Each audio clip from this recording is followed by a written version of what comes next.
Wait a minute. What am I doing? Two men and a what? Two friends from film school, one who graduated, one who did, and they decided to make a podcast. Okay. This has never been done before, right? Okay. This is Matthew and Harrison's Two Men in a Movie. It's not what it sounds like. But like with the Mothman like events, like people are like, oh, the Mothman's an omen of like terror and fear and a harbinger of doom, but he's really not. Because like he shows up, he chases some cars, and then he's gone.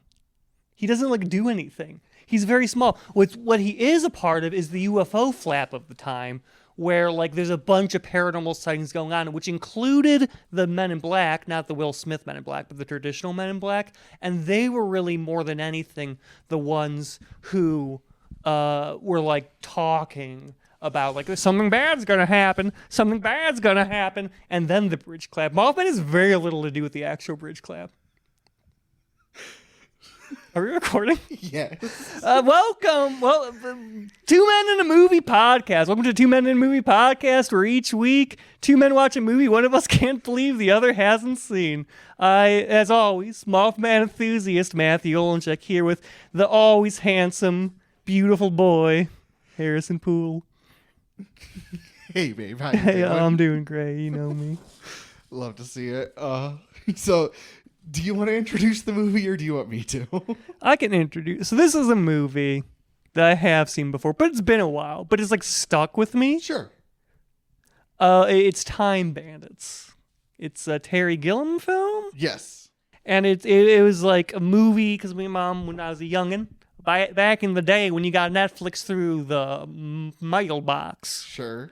she got like the DVD and we watched it because that's the kind of woman my mother is. That's kind of watch a lot of weird things because of her. It shaped me as a person. Hell yeah. That's awesome. And I just thought that it'd be a fun movie to watch because I remember it being wild, and turns out it's even more bonkers than I remember.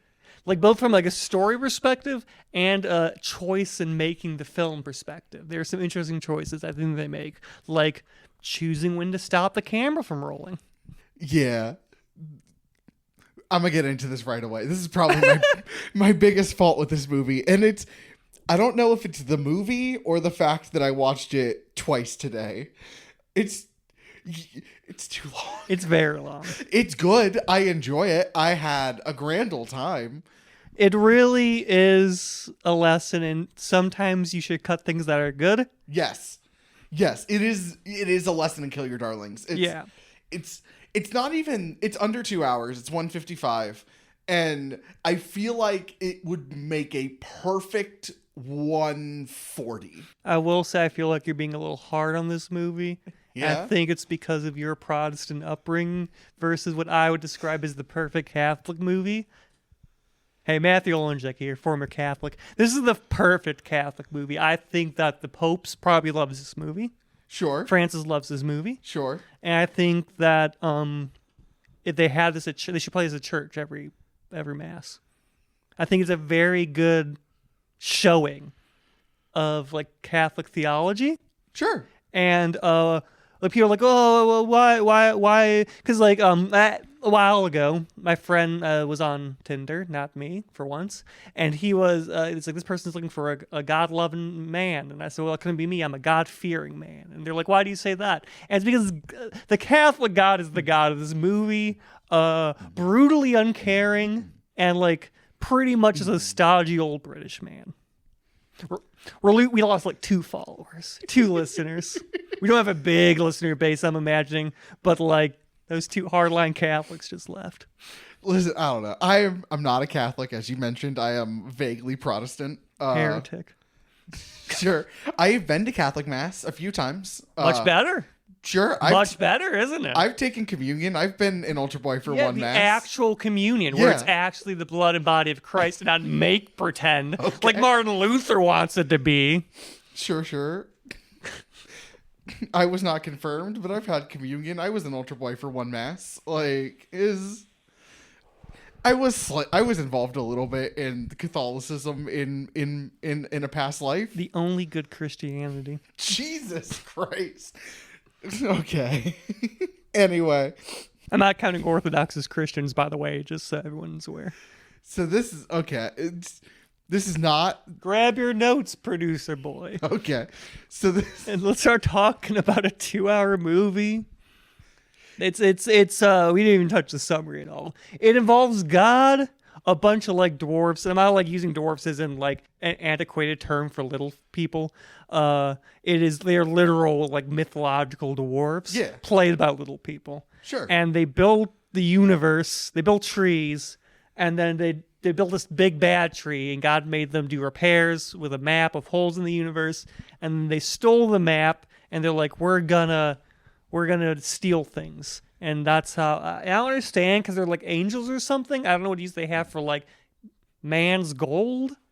It's a weird plan, but along the way they abduct like the most stereotypical British boy who's like, cheerio, Randall, blimey, and that's like him the entire movie. And his parents love toasters, and then they just kind of meander around the plot for a while until it's not the plot anymore and the movie's done. Yeah, this movie does open with essentially like an ad for new kitchen system. Is it called Moderna? I think it's called. That sounds right. I think it's called Moderna.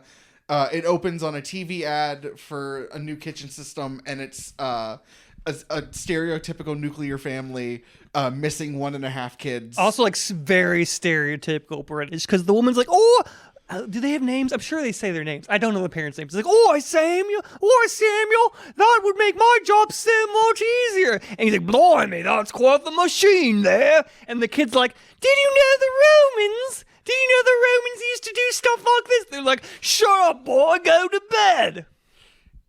Basically, yeah. And then when he does, Look, I'm not exaggerating. No. That's what they sound like. Yeah. Everyone else in the movie sounds normal, so it has to be an intentional choice that like we're gonna make them sound like the like British people think these people sound British.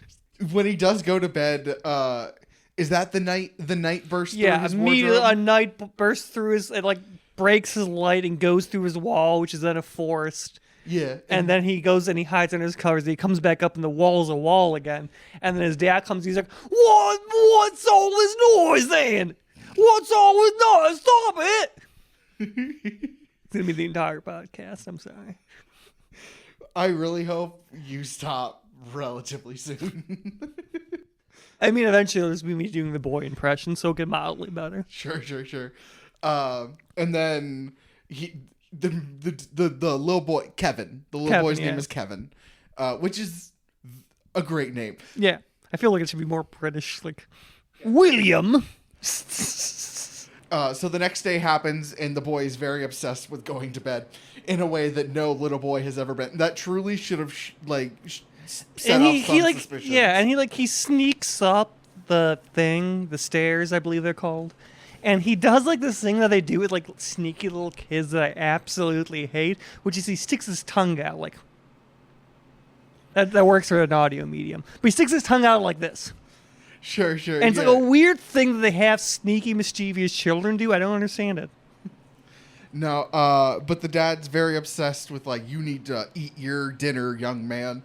And then I don't know if he does or not. It cuts away, and then he's like, my dinner's settled. Can I go to bed? Truly should have set off so many alarms. And he goes, "No noise!" Like the boy was not being subtle in any way. No. So he goes to bed and he carries a camera and a flashlight with him, and he's trying to take a picture of the thing. Yeah, of the night, I think. Which is it's brave to assume it'll happen again. That, but also, yeah, you having a picture is cool, but what's that going to do from like stopping it from happening? I don't think he cares about that. Oh, he just wants to know that he's not crazy. I just think he wants a picture of a cool night. Okay. How old is Kevin? 8? I don't know. Yeah, it's not mentioned. I can't tell how old anybody is. Okay. If they're like under the age, if they're not like actually drinking alcohol and a cop's giving them a thumbs up saying, yeah, it's legal for you to do that. Like if they're younger than that, I cannot tell. Sure. Okay. But he goes to bed again and he falls asleep at his post like a fucking amateur. Yeah. And And then when he's asleep, all the Time Bandits, The titular Time Bandits, titular are Time and Bandits. the credits roll. Exactly. Burst through the wardrobe and is like, "Is that him? Is that him? We went through the time hole." Well, yeah, they're like, well, where are we? Where are we? I don't know.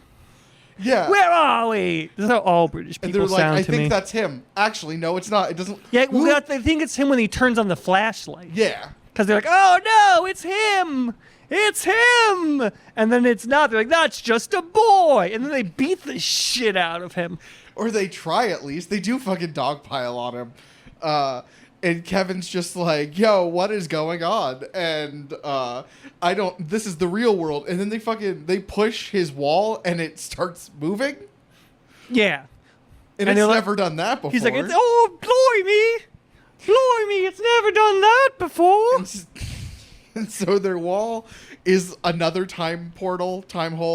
And then the Supreme No Being, other time hole works like this, by the way. No. It's never happens again. No. The Supreme Being is like, "Yo, I'm here." Give me back what you've taken! Very much in a Wizard of Oz-esque look. He's just a floating head in mist. Yeah, and he's like, return what you have stolen. And they're like, oh God! Oh God! And so he just totally could have caught up. But Yeah. Slowly advances, just a giant wizard head going, give me back the map! And then the bandits are just like, "Yo, we're gonna keep pushing because that's how this works." Yeah, then it stops being a tunnel and now it's a void, and they fall into the void, and then they fall into France. Yeah. I mean Napoleon times, but they say the exact year, something like 1796. Yeah, something like that. And then and they meet Napoleon. Well, before that, we find out who the being is, because they're like, blimey, who is that then? And they're like, well, Kevin, He's God. He's the allegory for that's God. the supreme being. And they're like, God? And he's like, we just worked for him. Yeah. Yeah. So I get what. Never mind. No, you say your point. I get what Terry Gilliam's trying to do. I don't know if the metaphor fully tracks. I don't know. Anyway, That makes sense to me as a Catholic. Everything in this movie makes a lot of sense. Okay. I was taught this in Bible school, actually. Listen, this movie is so about God, yet so not about God. At Yeah, the exact same Catholicism. time. I was never raised Catholic. I think I said that like 4 times already. I was never raised Catholic, but like, I don't know. There are things like that where I think I would get certain parts of this more. I was raised non-denominational. I went to a church school for 15 years. I'm pretty sure I've said this on the pod. If not, you'll find out within an hour of meeting me. I bring it up a lot. Actually, outside of this podcast and truly outside of you, there are friends who have banned me from bringing up the subject Yeah, that sounds right. because I talk about it too often. Anyway. No one wants to hear about non-denominationals. Choose a side. It's not even. It's not even. Anyway, I want to go to seminary. Not the point. I threatened to quit my job and join seminary to my manager twice a week. Yeah. Yeah, I threatened to become an Episcopalian priest. Jesus. What? Whoop. Episcopalian? Anyway. Oh, man. The fucking high and mighty of you goddamn Catholics. We're God's chosen. What can I say? Okay. The Jews. Sorry, are God's Jews. chosen. Yeah. I was gonna say the Jews are God's chosen one. Sorry, Jews. You lost this battle. So they meet Napoleon, and Napoleon Loves puppets, so I immediately identify with this guy. Yeah, he's like admiring this guy, this like puppet show, and then the puppeteer is shot. Yeah. Do you know who shot him? No. Who? Okay, neither did I. I wasn't Okay. sure if it's maybe something you picked up on. No, I just thought it was war. I've seen this movie twice today. Yeah, that's why I assumed you knew who shot him. No, he's just shot. It's just war. It comes out of nowhere. Okay, that makes sense. Yeah. Mystery solved. And then Napoleon is very unhappy, And so the theater troupe is like, we have other things. And he hates all of them. All of them, except for what he likes about the puppets is that they were beating each other up. Yeah. And that they were small. Yes, and then the bandits come in and start doing a little song and dance they're making up on the spot. And then they get mad, and it turns into a brawl within each other. And Napoleon wasn't a fan of the song and dance, but he loves watching them beat the shit out of each he other. loved. And he makes them all generals? Yeah, he fires his old team of generals and then makes them generals. Man conquered half of Europe. Oh, he's also very obsessed with people's heights, Yeah. which I get the joke. He mentioned Cyrano de Bergerac, which I'm afraid to sound stupid here. I understand the play Cyrano de Bergerac. That's a play. That's not a real person, right? Okay, cool. I always do my research. He's real. And he's 5'1". Cyrano was 5'3", according to the thingamabob. Yeah, I don't think Alexander was 5 foot. I think that's all fake. Sure. But he just like lists a bunch of people's like heights while he's getting drunk, and then he passes out, and they rob him fucking blind. Yeah. They steal all his valuables, and then the old generals are like chasing after him. Well, first they just walk past the old generals like tally ho. Good Tally day. ho, sir! But it's more like tally ho. And the old generals Salut! were chill with it. Yeah, because they all turn their backs because they're like, oh, attention. And then I'm really good at accents. I'm really good at this. Then they find out what was going on, and they start running after. And they run into another time hole. Which, unlike the first time hole, is like... It's just like a square, like a Star Trek-esque, like a door. Edge of Tomorrow door. Yes. Yeah. It's like in After Effects they did a mask and then just had like a fuzzy galaxy. Yeah. In the background. And they fall through this into the Middle Ages. The Middle Ages. They drop into Michael Palin and Shelley Duvall. Sarah Palin's father, fun fact. Yeah. Yeah. Okay. Michael Palin and Shelley Duvall. She may have built a road to nowhere, but he built a road to a long career of success. So the two of them are fake Romeo and Juliet, and they're so horny for each other. Pansy, and I forget his name. Vincent. Vincent, yeah. I don't know if his name is Vincent in Middle Ages, but it is on the Titanic. Yeah, we'll get to that later. The name's Pansy on the Titanic, so one could assume that his name is Vincent. Yeah. So they're a rich couple, and Vincent has erectile dysfunction or something. And he needs fruit for it. Yeah. I'm not sure it's ED because when they're tied up, he's like, the problem. And it'd be really weird if he's tied up and he's like, I'm not hard, the problem. I need fruit. Fun fact. I looked at fun fact. I was looking it up while we were watching the movie, and there's no, like, it's not anything real. Truly, it's that whatever we think of is funnier than anything he could have written. Yeah, and it's got to be a shitting problem or something, in my opinion. Sure. Because there's no reason if he had erectile dysfunction, he would call it out while being tied up. Unless like being tied up makes him instantly hard. Yeah, no, I thought that's what it was. I thought that he was like, I'm not hard. She'll give me fruit. Why does it need to be hard in that? I thought it was a fear-based erectile dysfunction. Yeah, that he has to be afraid to be hard. Oh, I see. So you're saying he was hard in that scene? Yes, and then the fruit is a metaphor for is like the allegory for like pineapple and blah blah blah. I think that's the joke. I think you're reaching for that part. The last half. In my head, that's the joke. Where he's like, I need fruit. One, in my head, it's a scurvy joke. And two... It's a scurvy joke? Yes.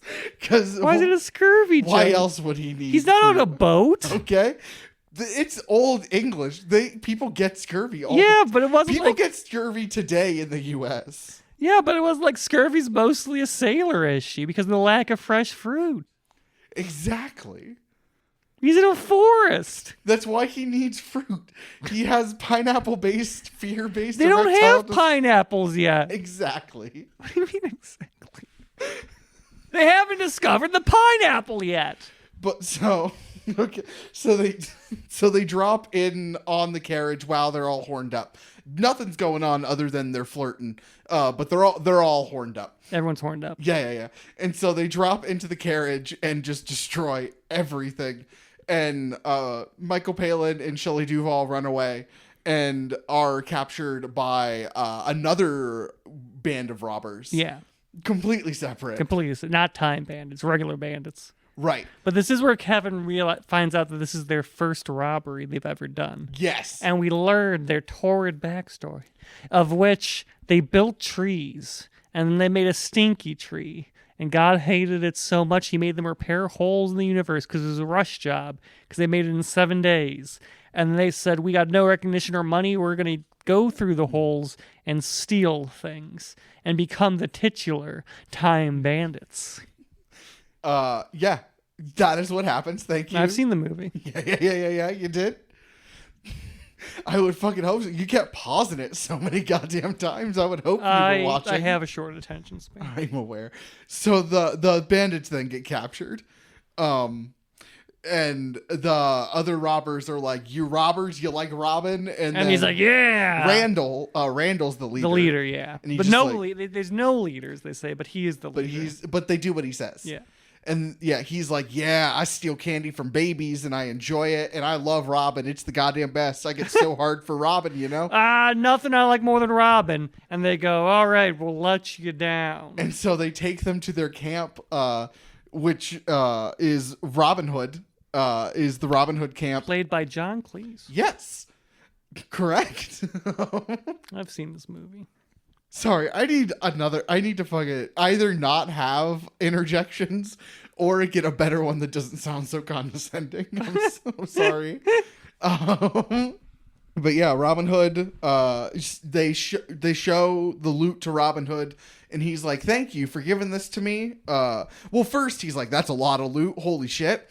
And they're like, it was a good day. And he was like, yeah, I bet, dude. And he's also like super prim and proper as opposed to all the rest of his bandits, which are like covered head to toe in scars and are murderous psychopaths. And then he just like, he assumes that they're giving him the gold so that he can give to the poor, and they aren't. But he fucking takes it. They just let him take it? Yeah. Well, it's their first time robbing. Yeah, so... I don't mean to like sound condescending to you, Harrison, but they're not actually bandits.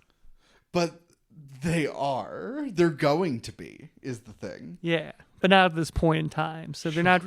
They haven't yet got to that point of bandit school where they teach you that you can tell people no when they try to steal your loot back. Yes. Or maybe bandits are just allowed to steal from other bandits without punishment. You ever think about that? Maybe there's like a bandits code we're unaware of, we're unprivy of, because we're law-abiding citizens. Maybe. Yeah, I don't. Is there? Listen, if any of our listeners, are bandits or a member of an FBI profiling team, please email us at 2menmoviepodcast at gmail.com and let us know. Is there a secret bandits code we're unaware of?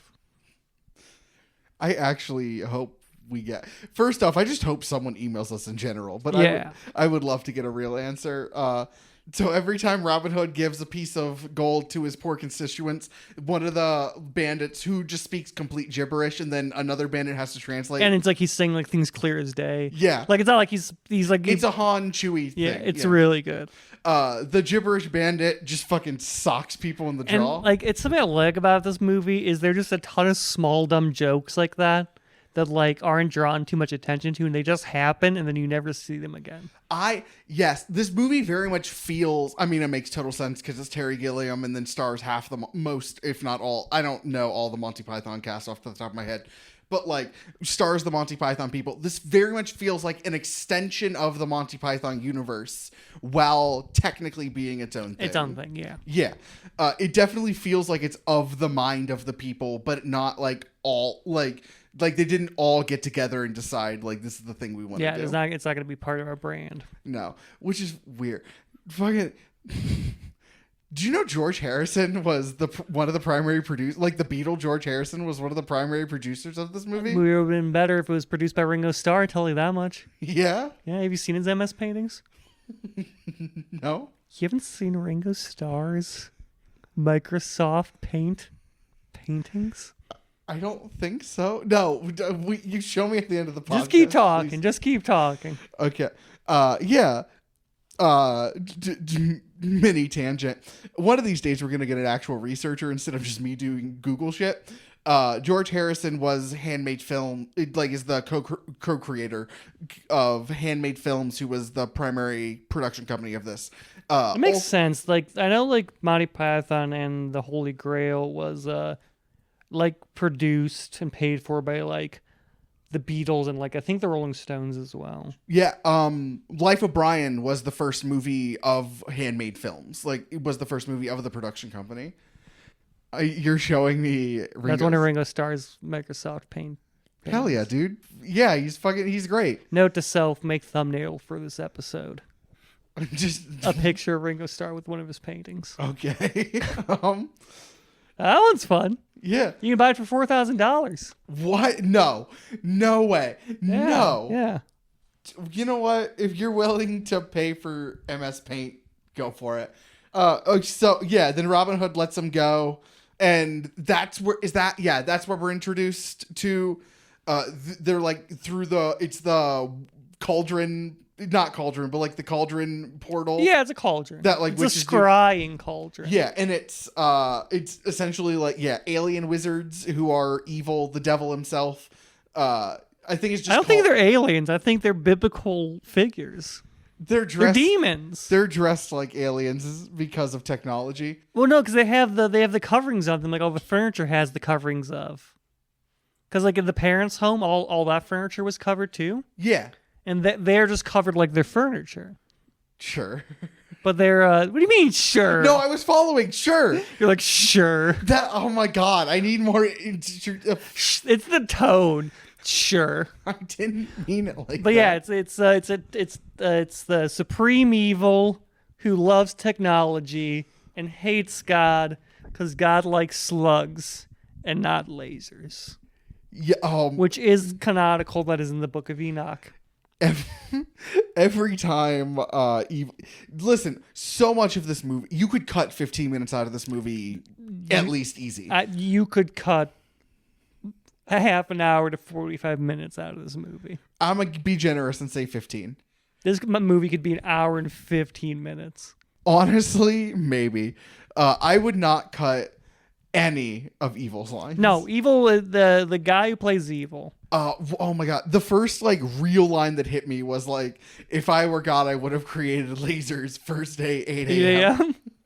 Tell me about computers. No, he acts perfectly. All his acting is spot on. All his lines are delivered with perfect accuracy. He's incredible. Oh my god. Tony Jay is the actor. I looked it up. Also plays the villain in Hunchback of Notre Dame. Oh. Yeah. Like voices? Yeah. Oh. Yeah, and he's the narrator in do you have Nausicaa? You have other Ghiblis. He's the narrator in Nausicaa. Oh. Yeah. No, he's great. And there's not enough of him in the movie. No, I agree. But also, any more of him, the movie would just feel longer than it already is. You could cut out the entire Titanic scene, replace it with Evil. What is accomplished in the Titanic scene besides the ending of it that you could put in another scene? Also, like, no one from the Titanic shows up at the end in the end battle. There's a lot in this movie that has very little bearing on the plot, and not like which is like it's fun to watch, but it's just like it'd be better for like I don't know, you just cut down the shot lengths even. Oh my god, and yeah. That's a Terry Gilliam thing in general. Like as the movie goes on, like every scene becomes more and more needlessly long. Yeah. What is your experience with Gilliam? Just curious. I mean, I experimented a bit with him in college, Okay, but then like, what movies have you seen? For certain, Yeah. Time Bandits. Okay.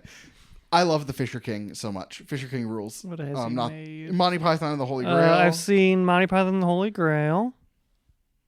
I saw the Imaginarium of Dr. Parnassus. I have not seen that, actually. Wait, no, I haven't. Oh. What's the one where it's Mr. Megorium's Wonder Emporium? Yeah, with the shoes. I've seen that one. Okay. I think I've seen Brothers Grimm. Anyway. He did Jupiter Ascending? No, he probably produced it. The Wachowskis did Jupiter Ascending. That's what I thought. Yeah, that was their, we get a blank check to do just whatever we want. And so we made something bad. Sure. They made something that was just complete id, and I really enjoyed it. It's not... Isn't there like a werewolf man? I don't remember a lot of that movie. I blocked out a lot of that movie, but what I do remember, I did enjoy. I blocked out all the bad stuff, so I remember it being good. Honestly, that's what I did with the last Matrix movie. Anyway, not the fourth one. Saw it. I'm not seeing number 4. I'm talking Revolutions. The last one, not the last one. The one they made 10 years ago. Anyway, oh my God. No longer than 10 years ago, because that came out before I started college. Oh shit. Yeah, so evil is he wants to use technology to kill God, essentially. That's an oversimplification. Yeah, I think he wants to kill God so he can use technology. But he says that God doesn't understand technology. Yeah, but I was thinking that was him making his moral argument to why God shouldn't be God, because God doesn't play RuneScape. Okay, that's truly. I took it more as God doesn't understand this, so that's going to be my weapon situations. But no, I don't know. You're probably right. I don't know. But they find out that the bandits have the map, and evil controls Wally, or one of the bandits. I think it's Wally. Is it Wally? I don't. Was it Og? It might. I don't know. He mind controls. He says, "Prepare for mind control." I'm so happy that they keeps. Listen, I normally get very annoyed when people say each other's names in movies all the time, because very rarely does that happen in real life. But I'm so happy. I know what you mean, Harrison. That never really happens. I'm so happy that they did it in this. Good point, Harrison. Thanks. I'm so happy. Thanks. Thanks, Matthew. There you go. I'm very happy that they did it in this, because I forgot their names immediately the first time. Yeah. Because they did 8 names in 10 seconds. Then they all travel in a swarm. Yes. Too. They're rarely separate enough for you to distinguish them as individuals and not just the Time Bandits. Right. I knew Strutter. It's was Randall's the only one that really splits off from the group ever. Yeah, Randall's the leader. Strutter's the old one. Is Og the one that eats the rat? Og is the one that turns into the pig. Og turns into the pig. Vermin eats things. Vermin, that's right. Vermin does, because his fucking name is Vermin. Duh, Harrison, you're so dumb. And now the question is, did they name him Vermin because he ate things, or does he eat things because he was named Vermin? I believe he was named Vermin and he ate things. So the name decided his fate. Yeah, I mean, at least in the screenplay it did, absolutely. I don't know what the in-universe explanation is.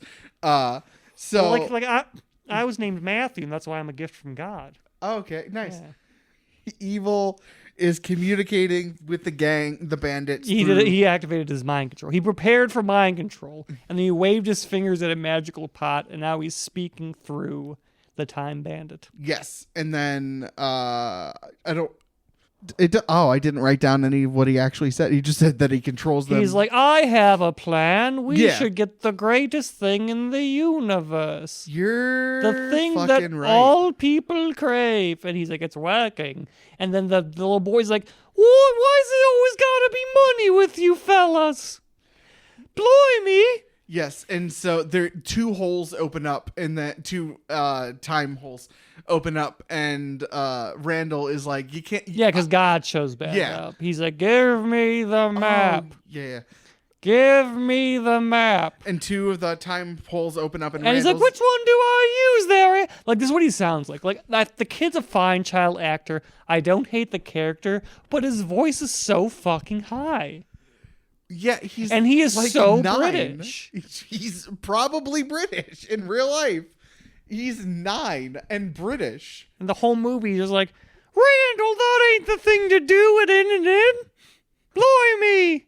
What a sticky wicket we're in right now, aren't we? Blimey, there's the Catholic God, and he wants our map. Kevin is like, yo, which one is the correct? And Randall's like, they're both correct. And then Kevin runs through one and Randall's like, not that one. A classic bit. Oh, absolutely. And it drops in Gladiator times with King Agamemnon fighting. Not gladiator times. Yeah, it's Gladiator times. That's Rome. I know. I know. With honestly, if the Minotaur's around, Listen. that means that we're dealing with like Minos and Crete. So we're like Bronze Age. Listen, we are. Einstein was a fraud. Time doesn't exist. When you therefore think history Greeks, you're usually doesn't thinking exist. like Athens and Spartan times, which is like hundreds of years after this. Like we are before Bronze Age collapse Greece. Listen, I wrote Gladiator times and I'm fucking sticking with it. I know I'm wrong, but time doesn't exist, so I don't have to. But then you're ignoring the really interesting thing of like when you get to the Bronze Collapse, what caused that? Who are the sea people? There's a lot of interesting things in that time period. But aren't explored in this movie. I'm sure in like I like to think that evil caused the Bronze Age collapse. I would not in a little deleted scene. I'm sure there are none. But like in a deleted They scene, cut nothing out. or a short film. I would love to see evil in bronze. Like I would love to see that explored more. But yeah, he drops in the middle of in Greece, and Sean Connery is fucking fighting a Minotaur. Like the worst looking Minotaur you've ever seen. Genuinely, when I saw it B-movie Minotaur. when I saw it the first time and it was paper mache, and they fucking kept it in as paper mache, I assumed that it was like a helmet-y thing, and he was merely pretending to be the Minotaur. yes, but then they don't break kayfabe, and like He's in fact the real he's Minotaur. a real Minotaur. Listen, I didn't see all of season 3 of Twin Peaks, but I've seen scenes, and it's very much it's the Lynchian thing of like the effects is just enough so that you get what I mean. I'm not actually gonna spend real money on this. And I love it because like it's bad enough that you give birth to like a bull-headed child, but imagine you give birth to a bull-headed child and the bull's head is made out of paper mache. Do you think in the universe it looks like paper mache? I'm not saying I don't think in the universe you look at it and you think that's paper mache, but I think exactly as we've seen it is how everyone in universe sees it. Yes. Okay. I can get behind that. That makes sense.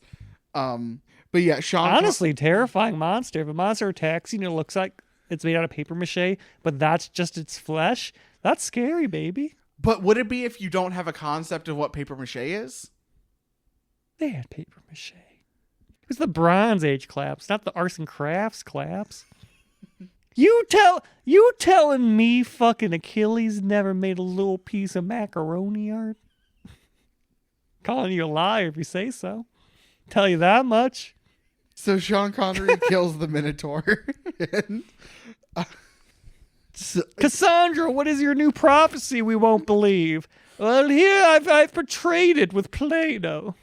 I made a Play-Doh diorama that will tell you about the Trojan War. see, these are the types of movies that really just showcase how stupid I am as a person. Because I don't know, I like to think I'm a functional adult, and then they're like, I wrote Gladiator times, knowing I was wrong, but not caring enough, and like I just kept it, and then to the point in my head, in my notes, I had to convince myself that like Greeks and gladiators and like all of that was the same thing. I mean, they had things like gladiators, but gladiators, as you're imagining them when you wrote them in your notes, were largely a Roman invention. No, I know that now. I knew that before you said it. I just in my writing completely forgot that fact and then just kept going, and then knowing the fact did not correct my notes. Oh, I'm so dumb. You find out how little I actually know. But it is like the famous king, and they take and it does the thing that like I understand why they do it, because it'd be insane to do it any otherwise. It's a personal gripe I have, is they take them to a city which is like all old, when like, and I think like it's something, and it's to their credit, but Assassin's Creed Odyssey does this really well, where like it's set during the time period and everything's super colorful, because like the Greeks and Romans painted everything. Like, it wasn't like how you go to like Washington D.C. and it's like Roman inspired and it's all like the marble, I'm gonna say, or granite, whatever these fucking buildings are made out of, but just the sheer stone. Most of the famous Greek buildings that we know of were like painted beautifully and colorfully. Like, the Greeks loved color. Like, the Parthenon was painted brightly. And I just think that, honestly, Terry Gilliam should have spent a lot of money and violated several like national heritage laws and painted these ruins for his movie. Maybe build a set and paint it. Don't paint. Nah, paint the building. Okay.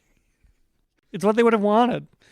But no, Kevin is like, I want to stay. I'm waiting for my friends. I want my dad to be Sean Connery. Yeah, and then Agamemnon goes away on his horse, and Kevin just sits there for like 2 seconds. And he's like, "What? Actually, I want to stop. I want to come with you. I do. Dad, look, I want to Papa, come. don't leave me in this sticky wicket."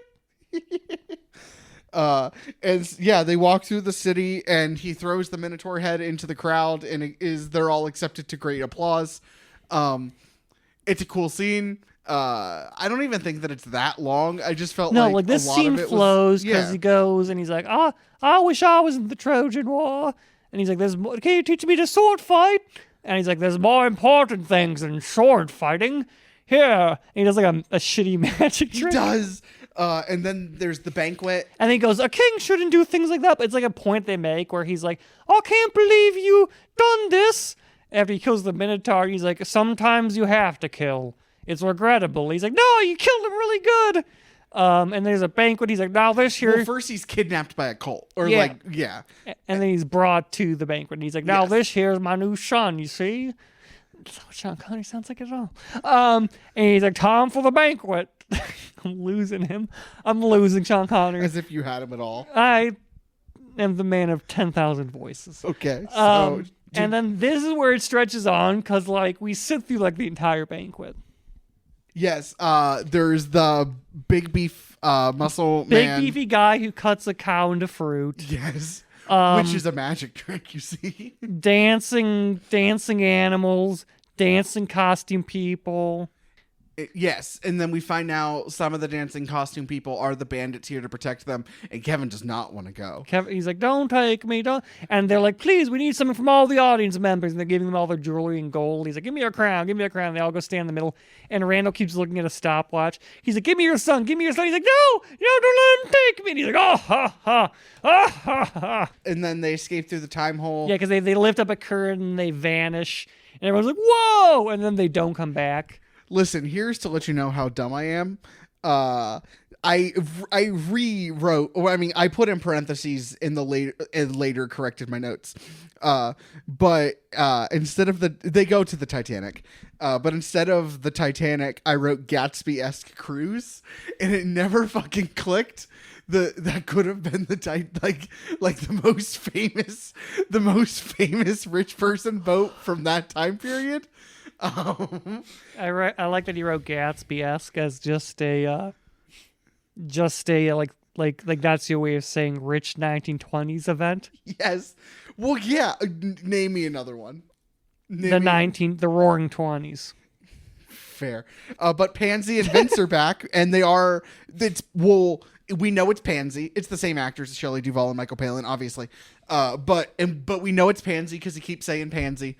And then he's like, I love the ocean. I love the ocean. It's so. And she goes with her big pluckable eyes. What? Yes, they're so horny. He's about to propose, and then all the bandits drop on him and reveal that it was a wig, and then Pansy runs away in fear. Yeah, that's because she's okay with like the nose thing. Yes, the weird, but two weird things. So this is really a lesson for all of you that you can find love. No, as long as you only have one weird physical I'm not even thing. kind of no. So the bandits are just chilling, being rich people on the boat. And yeah, Kevin they all got like haircuts, so they're all like smoking cigars. Really, honestly, quit smoking. But like, damn, if someone offers me a cigar, cigar isn't smoking. Same. But like, just just like that, the look of them puffing on cigars and drinking champagne. I'm like, I could go for a nice drinking cigar right now, you know? Yeah. And they're like, 6 more plates of caviar. Yes, they're living life as a rich people. Should have got filet mignon. Caviar is disgusting. It's overpriced. Ooh, it's expensive. Just get a nice filet mignon. Better meal. But yeah, they sink and Yeah, so it turns out it's the Titanic. I love it because the boat, like, they're like, oh, well, we're gonna, because he comes up and he's like, the boy's like, I hate all of you. You're all disgusting. You're all terrible people. And Randall comes up, not reading the room, and he's like, you and me are the same, kid. We like risk, and we're gonna risk it all for this thing Og saw. And then immediately the boat starts to sink, and they cut to like the shot of it. It's the Titanic. yeah, you can cut the entirety of the Titanic part. You can. Truly from entering the, I mean, I don't know exactly, but yes, they agree to start the quest, but like you don't need that explicitly stated. Anything that happens that needs to happen is so small a moment you could stick it anywhere else. Yes, but yes, I truly feel like you can cut from the time portal of Greece into the pirate ship of the ogre and giant, and the movie would be mostly unchanged. Yeah. That's probably the most it's not never mind. The most frustrating part of the movie is that fucking swinging scene. But And we'll get to it. oh my god. The evil creates a whirlpool. Are there any iconic lines in that moment? I don't think so. Okay. If we are forgetting any, please let us know. Two Men Movie Yeah, all Pod. of you have seen this movie and you remembered line. And all of you have seen the obscure movie Time Bandits, so be sure to correct us. So they're dropped into a pirate ship. We're right outside a pirate ship. Yes, and I wrote demon. We later find out as ogre. But yeah, an ogre wakes up, and he's like, He's 30. Yeah, honestly, He's 30. dude. His back hurts and he has a bunch of health problems and he just can't be young ananymore. Dude, a couple months ago, I threw my back out putting on a sock. I climbed over the back of a booth and then had to like lay down because I pulled a muscle doing that. Dude, I was standing and I lifted one foot to like do the sock. You know how you're supposed to? Yeah. And then my back twitched and I slammed on the floor. Yeah, like it's what we're saying is we understand. His name's Winston. Yes. We understand you, Winston. You're seen and heard and loved. Because yes. I too wake up every morning like, oh my god, I got 1 hour of sleep and my back hurts. Yeah. I don't even have a weird witch wife to help me. Yes, he has. He has his loving witch wife, who's like there to heal all his ailments, like you said. Give him his medicines. Yes, and they hear the bandits. He hears the bandits in the background, kind of screaming for help, and the wife is like, "There's nothing going on. It's your nerves, honey." Exactly. So he goes out for fishing, and then But he's fishing for trash because he's like, all you do is catch fish. And I just want a good old boot. It's my diet that's ruining me. Anti-pollution bullshit. But he throws the fishing net out, and he catches the bandits. Like the political stance of this movie is technology is bad, business is good, anti-pollution is bad. And God rules over all. Well, obviously. Well, not every movie explicitly states it like this movie does. I challenge you to show me one movie that doesn't have God in it. I mean, God is everywhere. He's and in everywhere. everything. He created everything in 7 days. 7 literal days, y'all. It's not a fucking metaphor in the slightest. It's not a metaphor. He's God. Okay, so He invented the week. He chose the day Monday, Tuesday, Wednesday. So he's trying. You think God hates Mondays? Do you think he wakes up like, oh, fuck? He really likes Garfield, I bet.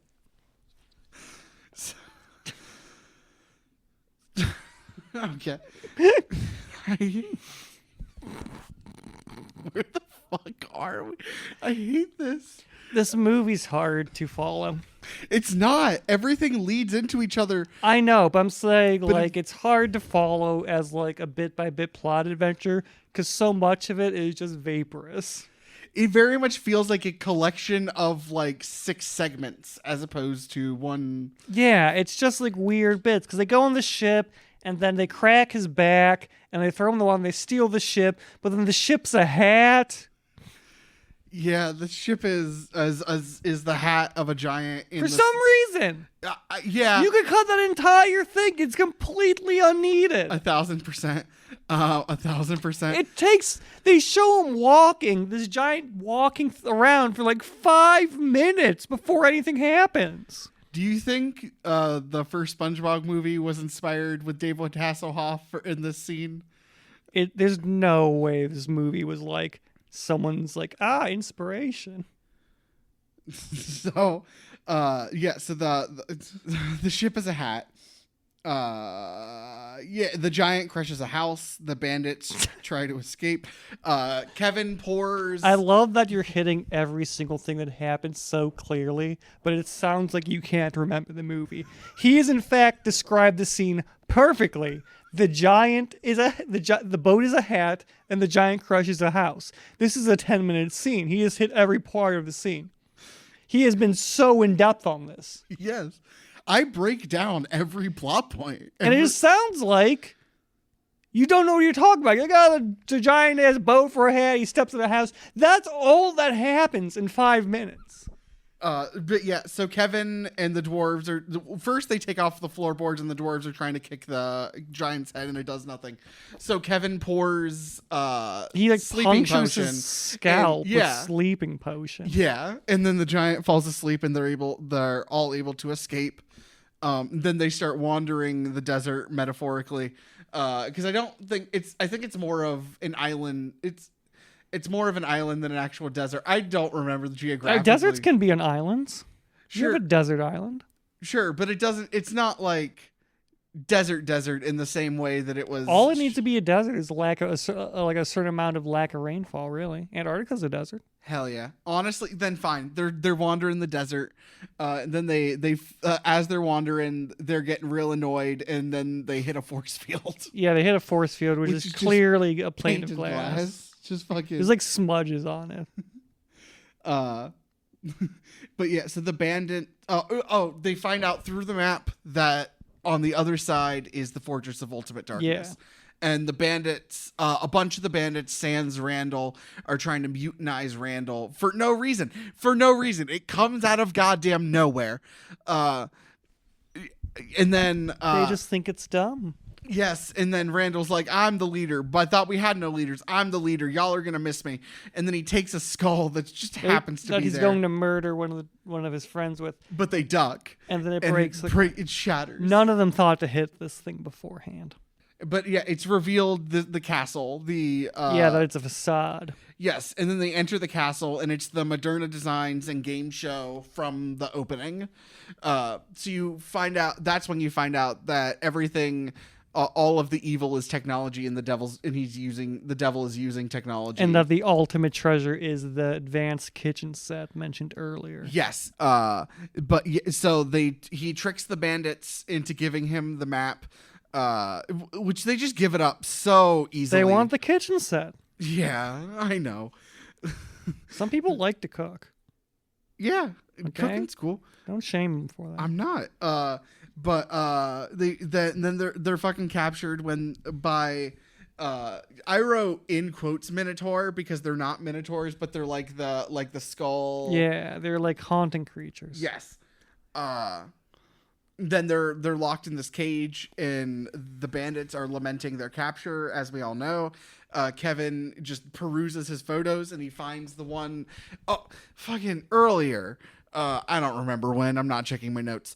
Earlier, they took a group picture. Yeah, and they showed the map, and they're like, "Oh, there's the world's biggest time hole right beneath us." And then men are always just looking for that big time hole. Absolutely. Wally, no, not Wally. Vermin climbs the thing, starts chopping at the rope. Fucking scene. Oh my god. Okay. Yes, this scene. could have been 90 seconds. It's like 6 They're minutes. doing like this acrobatic thing to escape the cage, and they literally show you every second of it. Every false swing. Every false swing. Listen, it's not even that it's a bad scene. It's a well executed scene. It's just that this scene to me is a shining example of my glaring issues with this movie, is that it executes what it's doing very well. Like, nothing's bad. Nothing we see is bad. There's just too much of it. Right. So, yes, they're swinging from cage to cage. They swing to, I think, 3 cages. But they're doing, like, the loop-de-loop thing. The, like, loop-de-cage. Where it's, like, one dwarf swings over to one cage. I think Strutter is the first one to swing. And then Wally swings over to the other cage, and then Strutter swings over to the end, and they create a zip line. It takes like 7 minutes. Dude. And then Wally falls because it snapped. The original cage. Because they were cutting the ropes to like make the big rope. And finally it snaps and Wally falls. And at no point was I ever actually concerned that he was dead. Yeah, they just pull him back up. Yeah, truly.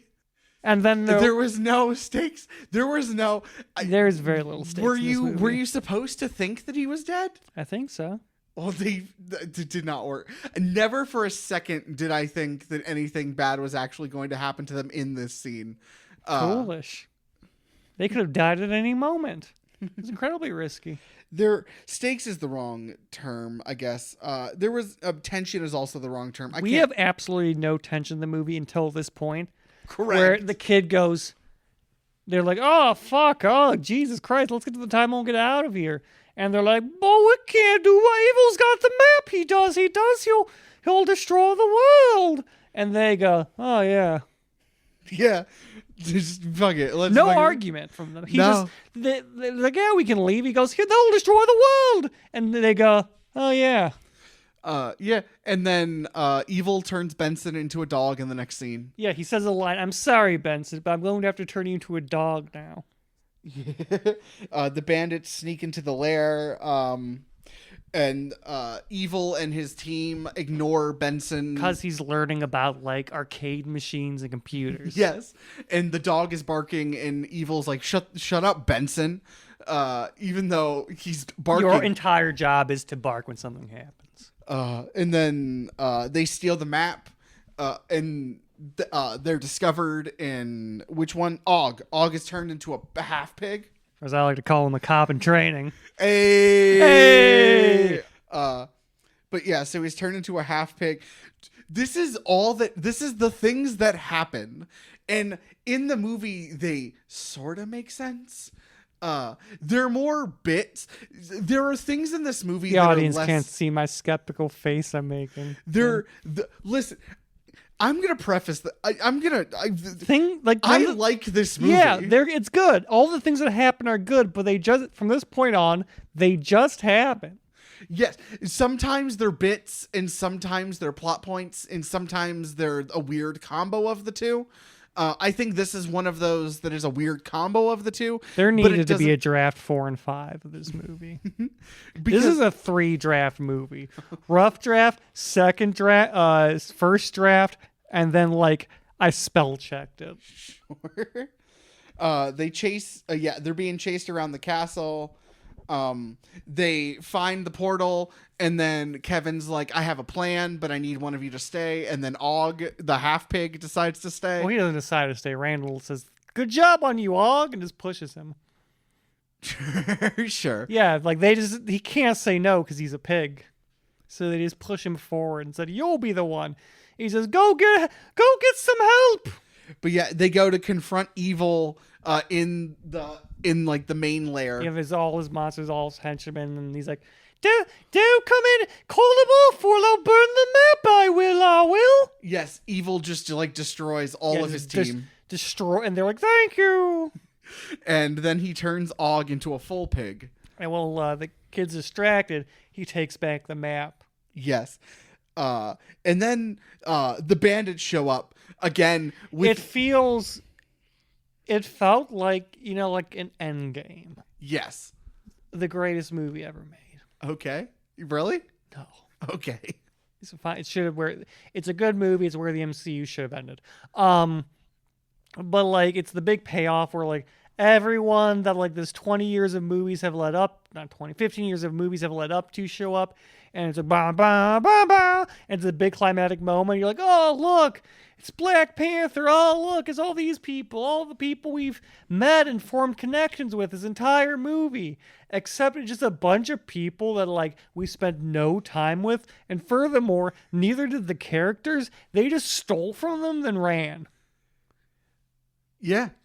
But it's like, oh, it's the Greeks. Oh, it's the Cowboys, which you say appeared. I do not remember there being a cowboy time. There is not a cowboy. I swear to God. I believe you now. I genuinely thought in my head. I wrote down that the wolves, the bandits' garbs looked like cowboy garbs. In my head, I thought like it was a. So there's like people we haven't even met. There's like a tank. There's cowboys. There's like a super spaceship from the future, and it's like I don't. It feels like it's supposed to be a payoff, but there's not. This is the only actual criticism I have with the movie. Like I actually dislike the moment because it feels like it's supposed to be emotional payoff. Like it's the end of like Ted and Bill's adventure. It's like all our friends from history are here to help us. But they never form these relationships. The bandits spend like no time with anyone except Napoleon for a bit, and then they just steal from them and run away. They haven't formed these connections. No, true. No, I'm on your side. I don't remember everything I said while we were watching it, but I got a lot of my feelings out while we were watching it. It feels, which is bad podcasting. It feels like the end of a typical of this time, like children's adventure movie, where through the power of friendship, the day is saved. But there is no friendship. They just stole from them, then ran away. And I don't care if someone stole like my wallet, then came back and was like, I need your help to fight evil. I'd say no, give me back my fucking wallet. Also, I understand Sean Connery comes back as the fire chief. Spoiler alert. Doesn't show up here. None of the characters we actually spend time with show up. I think I mentioned that. That's the thing that annoys me the most. Is that it's none of the actual people. It's only the Greeks are the only people we've seen before at all. I guess the knights. But they were. I mean, they were the Monty Python people, but like. Yeah. Were they specific? Like, no. I don't think they were specifically mentioned. None of the characters we see are actually specific characters we've seen before. Yeah, no, that's the thing. Yes, that's the most annoying part of this. Also, a tank and a laser gun rocket spaceship for no goddamn reason. I get it that they went to other times and like but those feel like scenes that were cut. See, it would make more sense to me if they showed up. Like one showed up in a tank, one showed up in a spaceship, because that means they just stole things. Yeah. But like that makes sense to me in the character arc. Says I went back and stole a tank. I stole a spaceship. But it's like here's all our friends we never made. But yeah, so let's get to this scene, I guess. The Cowboys, the hog tie evil, who just fucking lets them. Yeah, because you later find out. Great acting where it's like he literally cannot be bothered. He's annoyed. He's vaguely annoyed in the way that you get annoyed when something hits your face. Yeah, like this is a game to him. Yeah. And then he spins while circus music plays and a knife thing designed by Geiger comes out of his head. And then the Greeks shoot him, but he turns into a giant balloon and shoots them back and kills them. And then they start shooting him with ray guns and tank things, and he takes control of it, which has one of my favorite lines in the movie, where Randall goes, "I can't control it," and he goes, "Of course you can't control it, you silly little man. I'm controlling it." They're losing so. I love it's a slaughter. Like one of the characters legitimately dies. Yeah, he gets fucking which one? Don't tell me. Don't. Oh my god, which one? Oh my god. Bold of you to assume I could tell you. But they fucking. Oh my god. Is it not? It is. Is it? It is. Fidget. Fucking it crushes Fidget. Yeah, they they fucking crush Fidget. they fucking Wicked Witch of the West. No, they Wicked Witch of the Eastham. They legitimately kill Fidget. Dude, they fucking kill. Like and the guy his legs feels are his hanging legs out. for like a pulse. He's like, Yes. he's fucking dead. They fucking And then the one guy's like, oh, I'm gonna fight evil. I am. And then he goes to fight. volley. Yeah. Yeah, he goes out to fight. That's not how he sounds. Like he's like, I'm gonna kill him. The kid sounds like that. And then like the evil's about to destroy them, and he just turns to stone and dies. And this is where we Literal get Deus Ex Machina. to my favorite part of the film, because God shows up and he's an elderly British gentleman in like the J.R.R. Tolkien thing where he's like, well, I say this is quite the mess. And it's revealed that all of this has just been a test of his creation of evil. We're impressed. Why did you do this? Why does there need to be evil? He says, it's something about free will or some bollocks like that. And God is just portrayed as the completely unloving, uncaring, strict, disciplined father that he is in the Catholic faith. This is why I think it's a Catholic film. This is why I think whoever designed this was raised Catholic. Because this is how Catholics view God. He does not care. He cares in just enough of a way that he is like, I birthed you. Or I shot my load in someone, they birthed you. Like that strict, distant father. He has no redeemable figures. They're like, well, shouldn't we do something for the boy? He's like, what? No, this isn't a school trip. Fuck the boy. Dude, this is a moment where I wish I knew more about Monty Python history. I know Terry Gilliam is like a staunch atheist, and John Cleese is also. I assume they all are, but I don't know if they were raised Catholic. But They have to be. Truly would make so much sense. But yeah, like you said, Because it is such an uncaring father. yeah, he orders them he transfers them to the back growth department. Undergrowth. It's undergrowth? Yeah, like bushes and shrubs. Okay. Sorry, I wrote back growth. I must have mixed two lines. Now, backgrowth is what the Polish have.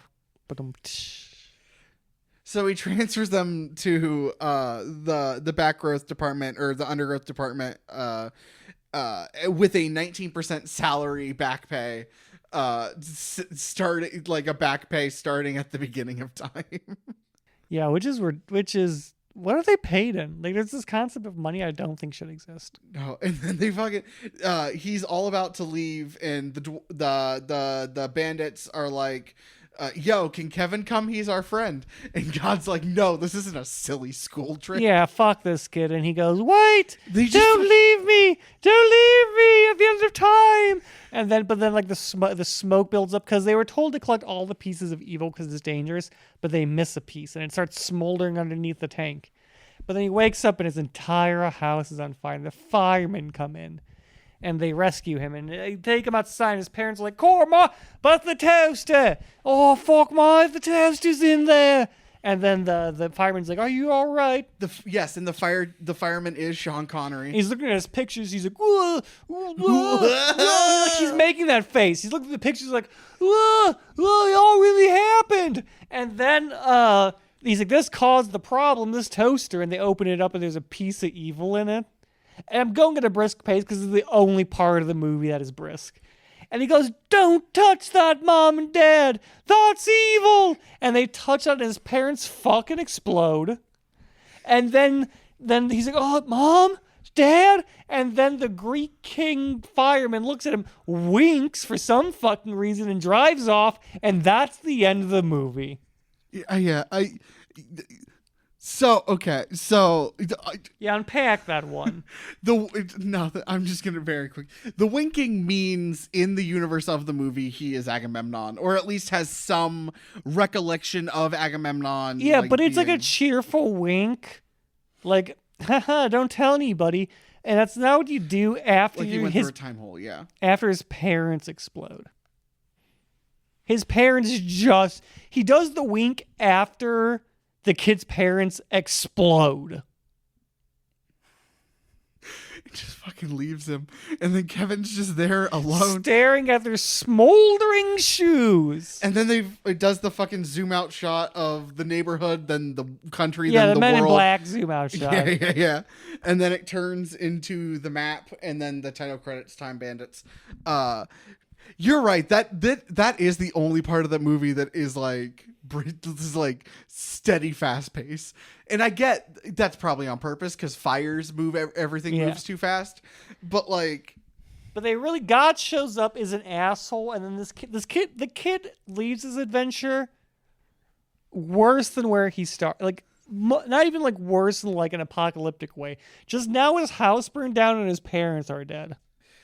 I talk a lot about the next 15 minutes of movie, which this is an interesting movie to talk about it with because I don't know how the next 15 minutes would be paced. And I don't know. He all the emergency service drive off. His parents blow up while they're there, and then they leave. Yeah. The next 15 minutes is the neighbors calling the police while he sits next to the smoldering shoes of his parents. And that's probably the entire 15 minutes. Yeah. And it's all the neighbors sitting and... He gained nothing from this adventure. Half the time he was mad. I mean, yeah, he gained friends that he can't see. He gained a father figure that isn't there. Just winked after his father died and drove off. He doesn't even get the payoff of like, I'll take you under my hand, son. You wanted to live with me. Now you can. But now I'm a firefighter.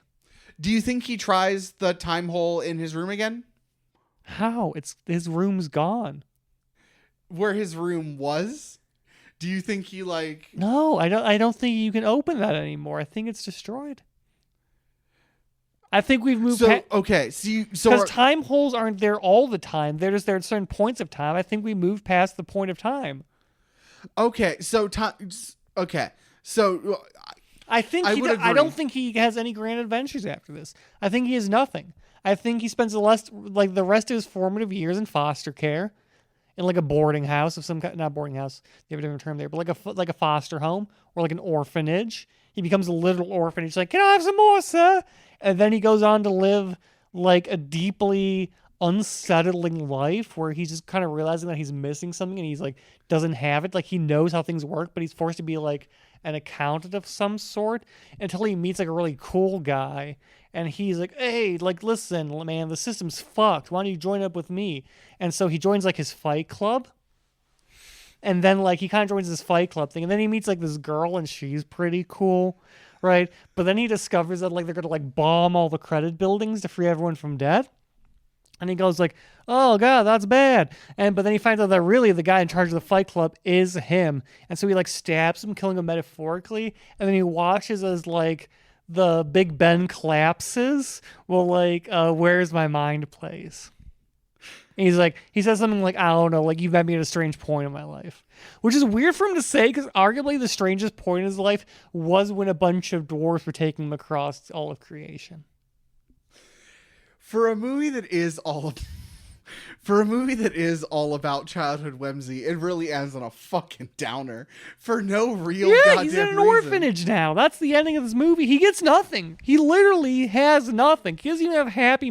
The Navigator ends with nothing gained, but he still has the whole thing of like, see you later, alligator. Like it's a fun ending. His parents just blow up.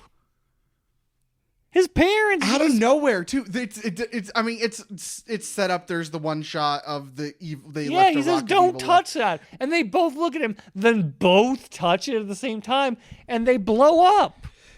I said earlier that I feel like this movie feels like disconnected segments, and I feel like that's the end, and it should go into another segment. But it just decided to end it. He's an orphan without a home now, no inheritance. This movie is very whimsical and enjoyable. It's whimsical in the front, but deep underneath is the tale of an uncaring God, and the entire conflict is just because he wanted to experiment with creating pure evil. He even says they're like sorry for stealing the map, and he's like, "You didn't steal it. I let you have it because I was doing an experiment about evil." All the struggles, all the people that die in this movie are because God just wanted to do a little experiment about evil. But is it really an experiment if he knew that like what he was going to do. Not in. I get that that's also a question of like predestination. Blah blah No, blah. he said But, like- said I wanted to see this was a good turnout. This was a good experiment. This was a good conclusion. Yeah, but he Went into it just kind of seeing I don't know what's going to happen. Okay, fair enough. any Because all right, in this movie, he's all powerful, clearly not all knowing, because he didn't know what would happen with the experiment, and therefore, according to Lex Luthor in the hit movie Batman vs Superman, he cannot be all good, and he's not. No, he's just a fucking British asshole. He's a piece of shit. Oh my god. This movie hates God, I mean, yeah, and that's why it's Catholic. it's a Terry. Yeah, honestly, it's a Terry Gilliam movie. It's honestly the fact that this movie is so Catholic, and the fact that Monty Python made Life of Brian a fucking. They have to have been. One of them. Oh, at least. One of them has to, but it never shut up talking about it. But like, yeah, it's a good. I would give this movie, I don't know, probably 5 out of 5. You give it 5 stars on Letterboxd? Yeah, there's nothing wrong with this movie. I gave it 3 stars the first time and 2.5 the second time. Whoa. Wow, you like this movie? I did. I don't think I would ever give something I like below 3. Interesting. Nah. Okay. I mean, if we're using 2.5 is 5 on a 1 to 10 If you said scale, I and like 5 that, is if the, I is like the that median Uber average? driver, but there were some problems, do you give him 2.5? No, but their livelihood depends on it. I'm not judging. I'd give him fucking 5 stars because his hypocritical. livelihood depends on it. This is a different situation, Matthew. I don't know. Anyway, I liked this movie. I have fundamental problems with this It was movie. I had fun watching it. Watching it has made me more tired. Yes, I did not have as many problems with this movie on the first watch, and then the second watch really hammered If I didn't home. have to watch it for the podcast, I was just watching this movie, I would have taken a nap halfway through. You paused to take a nap? No, it would have kept playing. Okay. Oh yeah, you fucking do take 20-minute naps. Like, how? Any final thoughts? Yeah. So like, I think that this movie truly conveys that there is no loving God. Nothing in life really matters, and we're all at just the whimsy of an absentee toy maker, and that really free will's kind of an illusion. There's no destiny. There's no real hope. And some days your parents will just explode and there'll be smoldering shoes, and there's nothing you could have done to prevent that. There's nothing in your power you could have done to stop that from happening. And you just have to accept that you have no control over your life, and you're just an actor going through the movements on a stage. Minus the God shit, I had a very similar takeaway to another movie that I'm going to recommend for this that we'll watch someday, Watership Down. I love me a nihilist movie. Yeah, no, it's truly. I had a very similar takeaway to Watership Down. I also have the same takeaway for this, but less lengthy. Less rabbits. Yeah.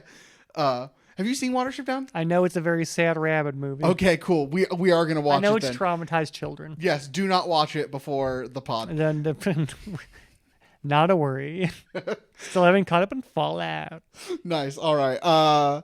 Thank you to final thoughts. Good movie. Liked it. Thank you. First off, thank you to Tristan Hostetter for our theme song. So you can find us at social medias. Matthew knows all of those. I know all of them but the Twitter, because I just can't be asked to give a shit about fucking Twitter. Two Men Movie Podcast on Instagram, twomenmovie@gmail.com if you want to email us. We also have Facebooks that are Two Men Movie, but really that's just so you can find us. I don't know why you'd go there. Go to Instagram. That's where everything's going to be. You can find me at Midwest. Magician? Fuck, I forgot to update it. Midwest Magician? No, I was going to I should have posted something there, Oh, yeah. but I didn't. God damn it, I have to do that after the show. Midwest_magician, which will now have a new thing, which I just remembered I forgot to post. It's not exciting. Where can they find you, Harry? This is Editing Harrison saying that you can follow me on Instagram and TikTok at harrisonpoole.com. That's Poole, harrisonpoole.com. This has been Time Bandits 2 Minute a Movie podcast. Check out next week where we are watching Jennifer's Body. I know in that this movie, Megan Fox acts. Yeah, I love this movie. We're watching the unrated extended cut because it's very minor differences. So we can see some of that tit and ass. Am I right, fellas? No, but there are only minor differences. I'm However, one of the it's- people in the movie she kills. There are only minor differences between the two cuts. We'll also talk about that next week. However, it's the only watchable version of that movie. Anyway, Interesting. All right. this has been 2 Men in a Movie podcast. Love and kisses. If you hold your phone up, if you're on your phone, hold it up right now to your ear. It's like I'm giving you little kisses. Thank you for listening, Matthew. We're all so physically touch-starved as a society. All right, I'm cutting the record. I love you very much. I love you too, baby. This is Matthew and Harrison's 2 Men in a Movie. It's not what it sounds like.